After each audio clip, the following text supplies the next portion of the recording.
Hey guys, BJTHEBRAVE here, and back with an update on the meta report for you today. So, as you know, we kind of got the stats as we do now at the end of every season, and so I'm not going to go over that because it's over a week old, and there's been a patch since then, and lots of news. So you can go and check that out. But I think what I want to do today is kind of give you, I guess, my perception of the meta, which is based on the data and the facts, but also what I try to do when I do this type of meta report is try to be like a little bit ahead of the curve and kind of and add a little bit of like insight and interpretation of that data as well. So what I'm going to do is show you like where I think the most played decks are. It's certainly the sort of top tier decks from sort of like tier 1 to 4, and yeah, just give a little bit of explanation and show you some examples of the kind of actual deck builds as well for each of those tiers. So yeah, let's jump in. But before we do, like as I say, just remember this is kind of like, it really is kind of like my take on the meta, right? So hopefully it gives some insight, but don't pin me to a cross about, like, I don't know, if you have a different opinion on it, then that's fine. But I know who is kind of like in the top 20. I kind of know what people are playing, so I'll try to kind of like share a little bit of that insight as to how I arrived at what I got. Okay, so first of all, let me show you the yeah, let me start here. So in a nutshell, guys, the way I look at the meta right now is that tier 1 is kind of like my Gazgul mill control deck. If you've not seen that, then I'll put a link in the video, but go back and look at my mill control video guide. It's kind of weird in a way because it's not a very well viewed video. When I look at like my last 10 videos, it's one of the least viewed videos, but like this is the deck. It's like the best deck in the game at the minute, or it's certainly like become the deck that the meta's revolved around. So at the end of last season, it was kind of like a prey deck, but with the nerfs that have happened to Uriel and Galen, it's really just kind of like cemented itself. And then I think the rest of the meta revolves around that, and I'm going to kind of talk about that and expand on what I mean by that. So the Gazgul mill control deck is coming in at tier 1 for me, and I'm going to kind of show you a couple of examples of what that deck looks like. Alright, so this is the version that I run at the minute. It's pretty much, I think this deck is pretty like locked in, to be honest. I think there's a few flex spots in here. One is that instead of the second Gretchen mob, you can run the big chopper knob, which I've been testing. Honestly, against chaos, I think that's better, but outside of that, I'm not sure. I actually don't know about big chopper knob in here. Like, it is a good card, but the problem is we already run 4 very good 6-drops. Like, we always want the Squig Buggy and the Vet Storm Boys by turn 6 in this deck because we're usually behind on board on turn 6, so we want a flanking turn 6. We don't really want a proactive turn 6. So I'm not convinced really that big chopper knob is better, but at the minute I've kind of been testing that instead of the second Gretchen mob. A lot of people ask me like, BJ, do you need the spanner burner boys? I think yes. I've tested it without, and as far as I'm concerned, like I really do think that this deck benefits from that, especially because it's a deck that is quite unique in the game. It's very common that you get to like turn 14, turn 15. It's a crazy crazy deck. Obviously, you don't always mill your opponent, but you do get very deep into the decks, and the Burner Boy and the Spanner are fantastic at that stage in the game. I mean, you can do things like combine it with obviously like Orc Knob, so not only do they flank, but they also come on and attack with like Makari benefiting them if they need the melee. I mean, it's just crazy, and I really do think that people will try and play around like your Will of Gork, and sometimes you can catch people out with that extra AoE plus a flanker, for example. So I really think that's quite a lock. I do think Rock Invasion's correct in this version as well. I tried it without, but I definitely think Rock Invasion's very good and suits Gazgul, because we're not running like proper killies in this deck. We're not trying to kind of beat the opponent down. So it's very, very good. It's very powerful, and there's quite a lot of people playing this in the top 10 right now, and actually furthermore in the top 50. So it's a very good deck, and it's like become the deck to beat. Now, interestingly, I do have a version that's very similar to this, which is Gordrang, and that deck actually beats the Gaz version. So I did. If you want to look back on my videos, it's the one that's titled Armor Up. And it's essentially this. There might be like one change since there, but this is the kind of Gordrang version, and this actually beats the Gazgul version. And the reason is because it kind of in that matchup, they do the same thing, but Gordrang can basically become the beatdown against Gazgul, which Gazgul doesn't really have that ability to do it. So, for example, we play Makari and we play Gordrang's huge chopper. And all of a sudden we're doing 5 damage a turn and stunning Gazgul. And then obviously with eventually drawing into proper killie, it does actually mean that we can kind of do a longer reach than Gazgul, and we can actually end the game earlier. It still goes longer. It's still a long game. It's still a control deck, but instead of the Rock Invasion, we go down the proper killie route, and we basically turn the corner quicker with this deck. It's also really quite good against like Uriel, this deck, because having the Gordrang to the huge chopper to remove things like Stern Guard and First Bot. Well, so definitely try this out if you haven't. The big thing is that you've got to play it very well, because the risk of having less life, that's one of the main downsides here. And obviously, not only do you have less life, but unlike Gazgul, who keeps putting out a Gretchen every turn, which is a bit of a distraction, and you can almost think of the Gretchen as like -2 damage that Gazgul's actually taking every turn, whereas this guy's not doing that, so he will take the damage back. So he's more fragile for sure. That is the issue, and you could really think about maybe putting that second Gretchen mod back in this version. But maybe for a Scorcher Assault, or actually even dropping a Boss Knob, as good as I love this card, I have thought about, especially in this version, I'm thinking that maybe one Boss Knob is okay in here. We do have the double Iron Gob giving us plenty of heal, and we do obviously run the double Scarboy. So yeah, either way, 2 versions of that deck. I think you'll see a lot more of the Gaz version, but just to know that the Gordrang version actually beats the Gaz version. A lot of people don't know that. So yeah, that is my tier 1. Alright, so next up we've got Tervagon. Now, I've thought long and hard about this, and I certainly haven't mastered Tervagon. I'm not sure anyone completely has yet. It's doing really well, and I think the power level of Tervagon is super high. We just don't think we've really seen like the absolute best deck. The reason why I've put it tier 1 and not top of tier 2, because there is an argument that it's kind of like tier 2. But the reason why I put it in tier 1 is that, first of all, it's got a very good matchup against the Gaz control. Essentially, when you think about the Tervagon deck, ultimately it is a late game deck, but it's ultimately like a combo deck, right? So the thing about when you enter like control metas is that combo decks beat control, right? Because control just drag the game out, and that just gives a combo deck time to kind of accumulate all the tools and put the combo together, and then just kind of win with burst damage.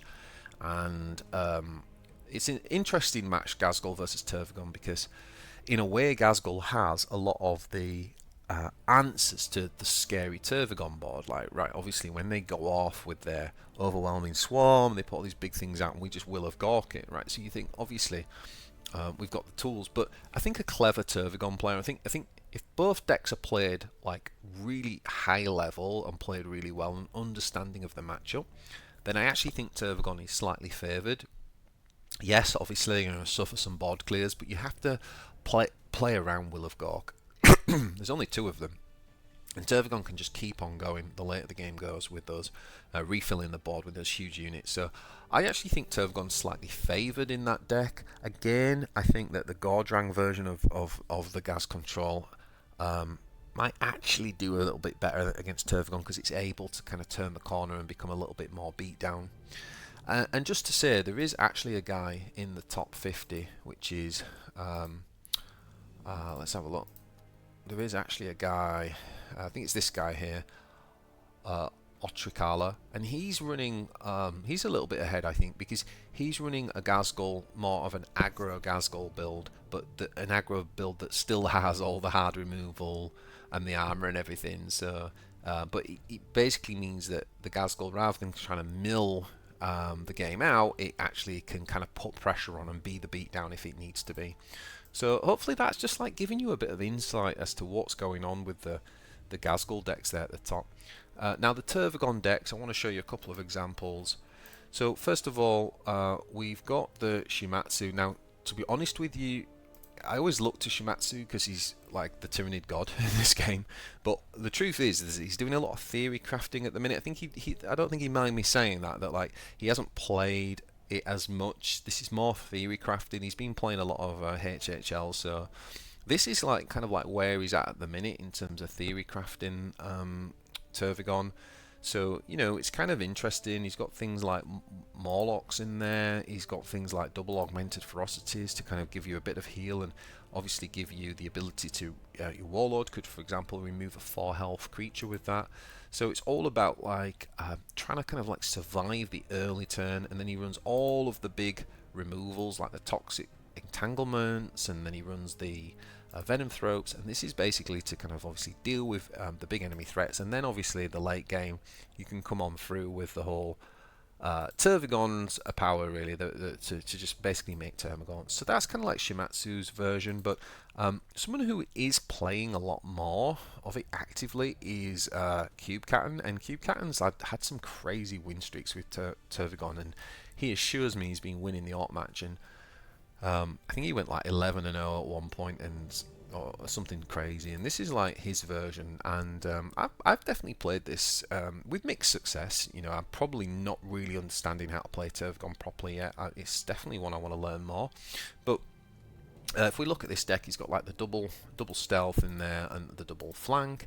He's got obviously the Ripper Swarms, which are fantastic. They cost 0 once the High Fleet Leviathan's been played. So like turn 7 you can play that and play the Rippers out. Obviously any time that you play Overwhelming Swarm, they become free as well. So the Ripper Swarms are insane in this. He goes with the Enhanced Organism for the +3 health. Obviously you can stick that on a Synapse creature and get multiple buffs. You can use it on the Lord if you need. Infinite Biomorphologies, of course. Double Spore. This card's like seems to be a bit of a must really in the Tervagon. It's just such a good card for that early game kind of denial and stuff. Often it's something Shimatsu taught me with this. It's often better to play it on turn 3 rather than turn 2, just because of the kind of disruption it causes in terms of what your opponent then wants to play. That's not true in every matchup, but in a lot it is. So you just got to figure out what your opponent's likely wanting to play. It does run the obviously double Node Beast, double Overwhelming Swarm. I mean, if you ever get double Overwhelming Swarm in hand and play both of them out, then basically all your Termagants become free. So it's a crazy thing. Now, I actually played a game against Cube and he won, and he played Biovor on E3, and then he played Spore Assist on E4, and I think that combo is really good. It's really good. If you want to talk about disrupting like the early turns, that combo is really powerful. So you want to be like looking for those in your opening mulligan, along with the Overwhelming Swarms for sure. Now he has gone with double Hardened Biology. I think this card is just I don't know if it's like an amazing fit in this build, but it's just so good. Like this card is one of the cards, for those who don't know, that just got a buff in the recent balance patch.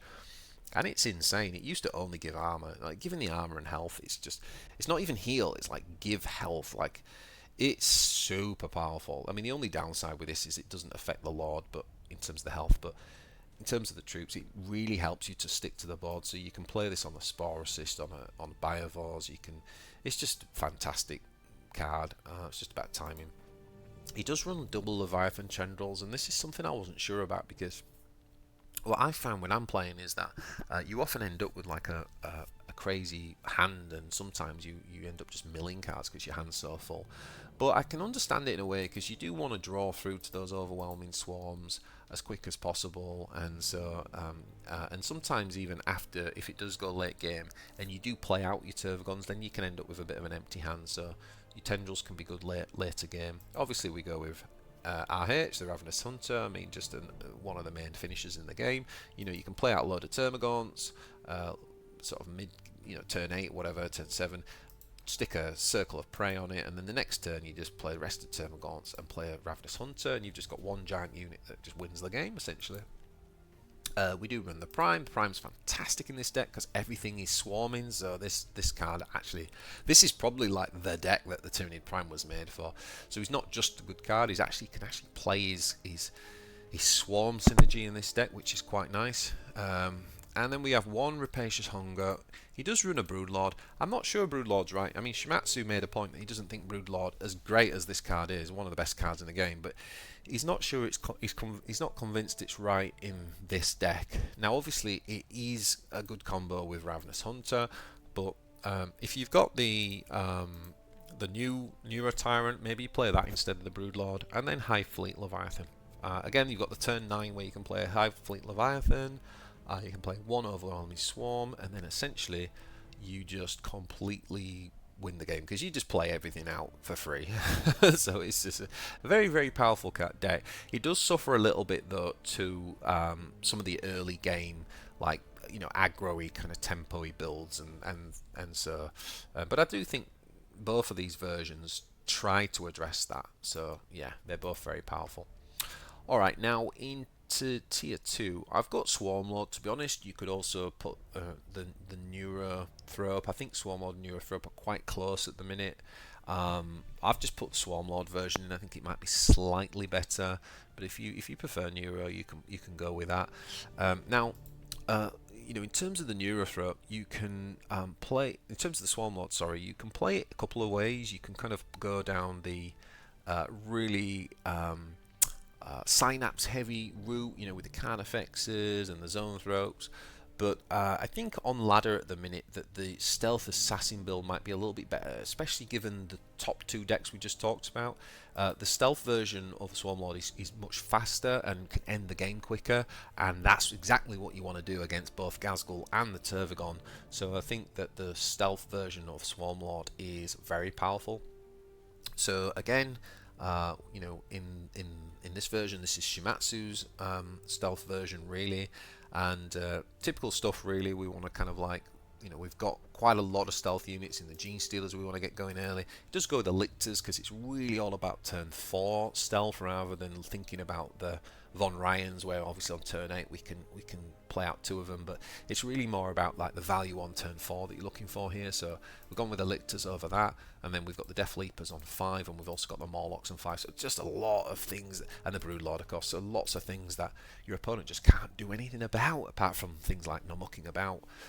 But it's really hard to interact with. It's quite annoying to play against this deck, and it's also got things like Bounding Leap, so your stealths can, when they attack, they can kind of really put a lot of damage on there, and obviously you've got the big kind of finisher with a Ravenous Hunter as well to end the game. So yeah, if you're a big Swarmlord fan, then I'd probably say for ladder this is the best deck at the minute.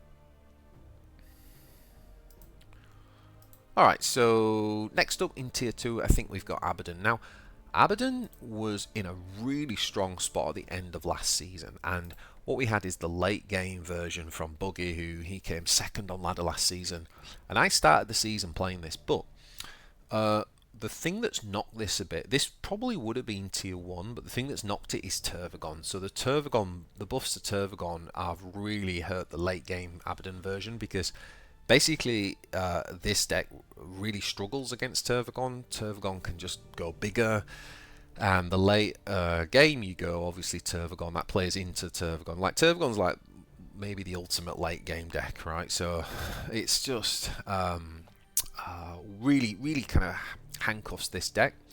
So what he's done, he's actually made one change. I believe he's just dropped one Noise Marine and stuck in an Abdan's Chosen. This is kind of like quite a high level play. I think for most people you probably want to just stick with a double Noise Marines, but he very deliberately does this so that he can kind of definitely put on the type of mark that he wants to put on.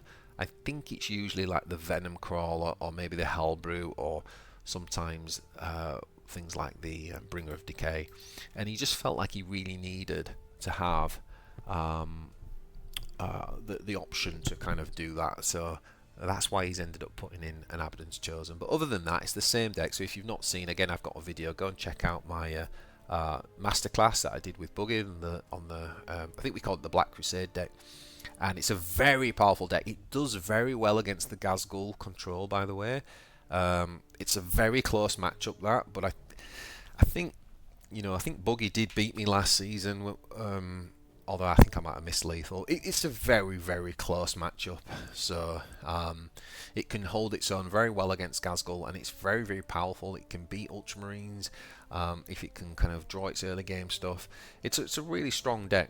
Now, the other thing I would say, and I haven't got the deck list for it, is that right now, as we've already said, we've got these control decks in the tier 1 spots, and so another deck that I think's been slept on is probably something like a mid-range combo.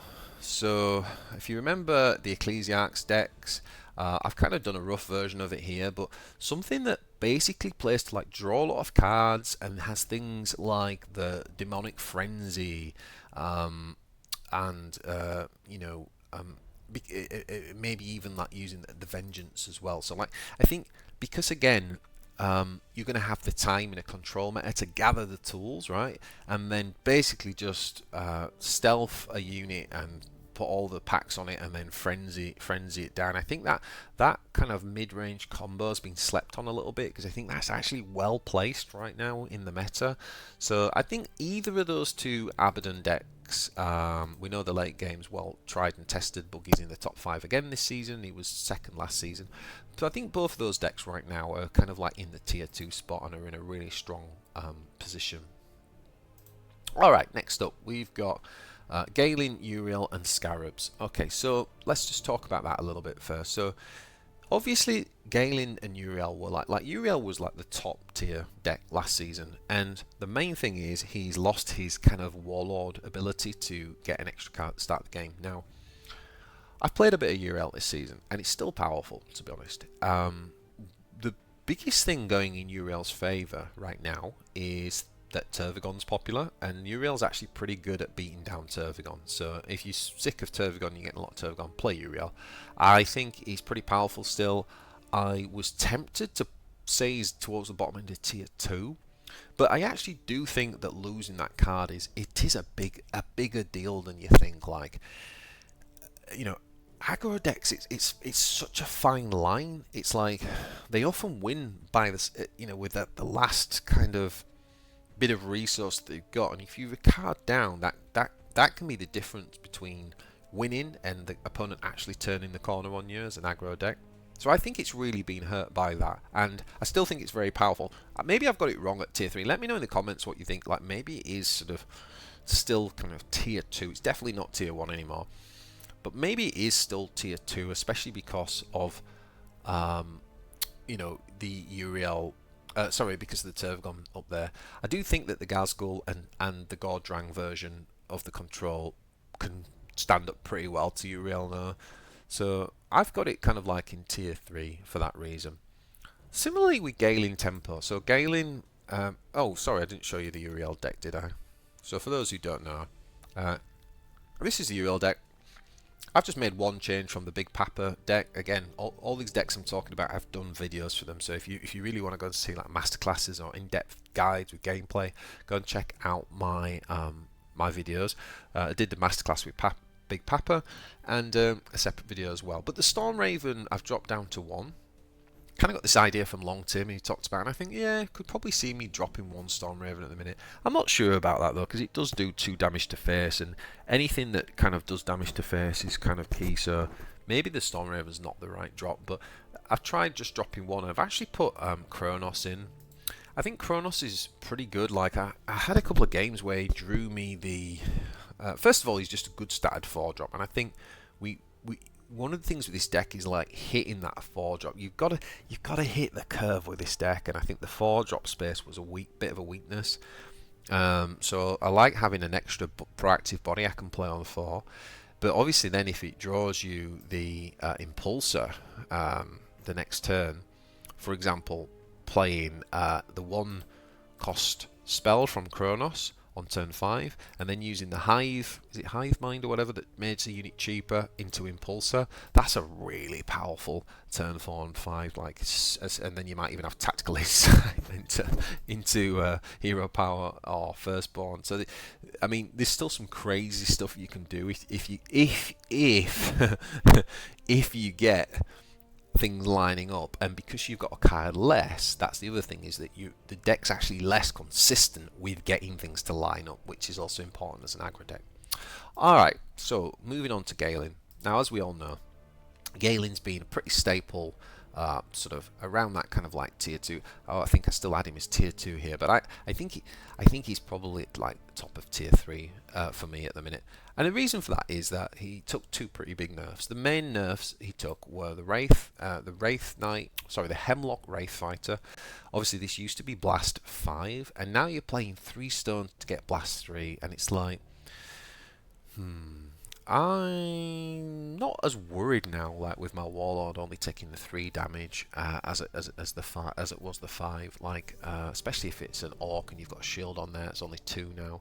I just think that this is still a very good card, but it is significant, and more importantly, I actually think is this one. So the Vengeful Wraithblade going down from 6 attack to 5. I actually think that is really, really big. Like, this card